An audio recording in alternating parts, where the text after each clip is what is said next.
안녕하세요. 여러분의 아는 의사 신승환입니다. 반갑습니다.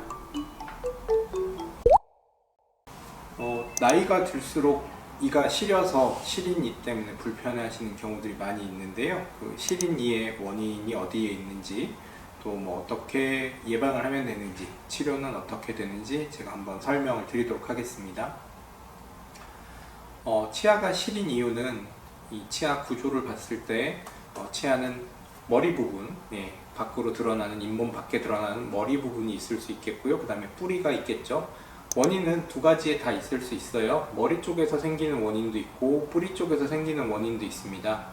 이 첫 번째 머리 쪽에서 생기는 원인 같은 경우에는 치아를 어쩔 수 없이 오랫동안 사용하다 보면 아무리 관리를 잘 했다고 하더라도 마모가 되겠죠, 그죠? 마모가 된다든지, 혹은 단단한 음식을 잘못 먹었을 때, 혹은 이가리가 있거나 이런 분들 이가 깨져서, 그런 경우에 마모나 파절로 인해서 시린 증상이 많이 생길 수 있고요.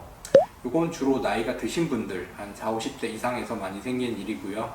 젊은 분들이 별다른 잇몸에 문제가 없는데 이가 시렵다 하시면, 그런 경우는 대부분 보이지 않는 충치가 치아 사이 부분이나 이런 데서 좀 깊게 썩어가면서 확인을 했을 때 이미 좀 늦어진 경우들, 충치 깊이가 많이 깊어져서 확인하게 되는 경우, 그런 경우에 이가 시린 증상을 나타냅니다. 그래서 머리 쪽에서의 원인들이 이렇게 있고요. 또 머리는, 머리 부분은 괜찮은데 잇몸 부분에서 문제가 생기는 경우도 있어요. 나이가 들면서 누구나 잇몸뼈는 흡수가 돼서 내려갈 수밖에 없거든요. 우리 머리 부분은 범랑질이라면서 단단한 껍질이 다 둘러싸고 있어요. 그래서 열이나 온도, 이런 자극에 대해서 저항성이 좋은데요. 우리 뿌리 부분은 잇몸 안에 들어있기 때문에 그 부분은 범랑질이 있지 못해요.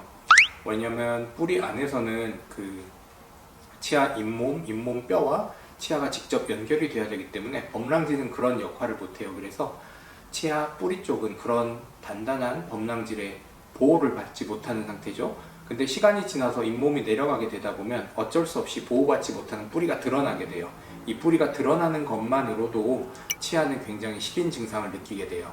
그런데 시간이 지나면서 잇몸이 내려간 상태에서 우리 치아가 옆으로 이렇게 휘는 힘을 받게 되면 이렇게 움직이게 되죠. 이렇게 움직이게 됐을 때 우리 치아 같은 경우에 여러 가지 재질로 이루어져 있는데, 치아 속을 채우는 상아질이라는 재질은 약간 말랑말랑해요. 탄성이 있어서 약간의 움직임을 흡수할 수 있는데, 우리 치아 겉을 싸는 단단한 범랑질은 약간 유리 같은 재질, 도자기 같은 재질이라서 이렇게 휘어졌을 때 그 휘는 움직임을 수용할 수가 없어요. 받아들일 수가 없겠죠. 그래서 어느 정도 이상 움직이게 되다 보면 그 부분이 유리가 깨지듯이 떨어져 나가요.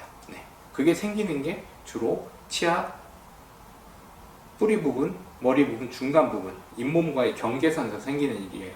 그래서 손톱으로 이렇게 대보면 날카로운 홈이 생기는 경우들이 있고요. 그 부분을 손톱만 대도 굉장히 민감한 자극이 느껴질 거예요. 흔히들 양치질 할 때 많이 시려요. 혹은 신 음식, 신 과일, 차가운 음식 이런 거 먹을 때마다 찌릿하게 시려요 라고 표현하는 것들이 대체로 이렇게 치아 옆구리가 많이 파였을 때 나타나는 증상이에요. 자, 그러면 이렇게 시린 증상이 나타났을 때 어떻게 치료를 해야 되는지, 예방은 어떻게 할 수 있는지 한번 말씀을 드릴게요. 일단 예방에 관해서는 그 원인에 대해서 알아야 돼요. 충치는 당연히 잘 닦아야겠죠. 하지만 누구나 요새 양치를 정말 안 하는 사람들은 어린 아이들 빼고는 흔치는 않아요. 우리가 보통 양치질을 할 때 이렇게 닦고 거울도 한번 보기 때문에 치아 씹는 면, 우리가 얘기하는 교환면에 생기는 충치는 금방 발견을 해요. 하지만 치아 사이사이에 생기는 충치는 예방하는 방법도 잘 모르시는 분들도 많고, 그 다음에 발견됐을 땐 이미 속이 굉장히 많이 썩는 경우들이 많아요. 우리 치아 옆을 닦는 방법은 치실 사용을 꼭 하셔야 돼요. 그래야지만 칫솔질을 통해서 닦이지 않는 면을 치아 옆쪽을 치실로 인해서 닦아줄 수 있어요. 치아 옆을 닦는 방법은 워터픽도 안 되고 치간 칫솔도 안 돼요. 결국 치실이 유일한 방법이다 라고 생각을 하셔야 되고, 꼭 치실을 사용하는 습관을 가지셔야 충치로 인해서 이 시린 증상을 예방할 수 있습니다. 두 번째로 이제 치아 마모가 생겨서 이가 시린 증상 같은 경우에는 우리가 정상적인 식사만 했을 때는 사실 나이가 40, 50대 된다고 다 시렵지는 않아요.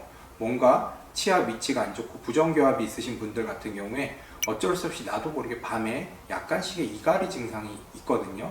나는 일을 안 간다라고 보통 치과에 오시면 말씀들을 하세요. 하지만 이제 제가 봤을 때는 아까 말씀드린 치아의 마모라든지 혹은 치아 옆쪽에 굴곡파절이라고 부르는 손톱이 걸리는 그런 부분들이 있는 걸 보면 저는 이갈이가 의심된다고 말씀을 드리죠.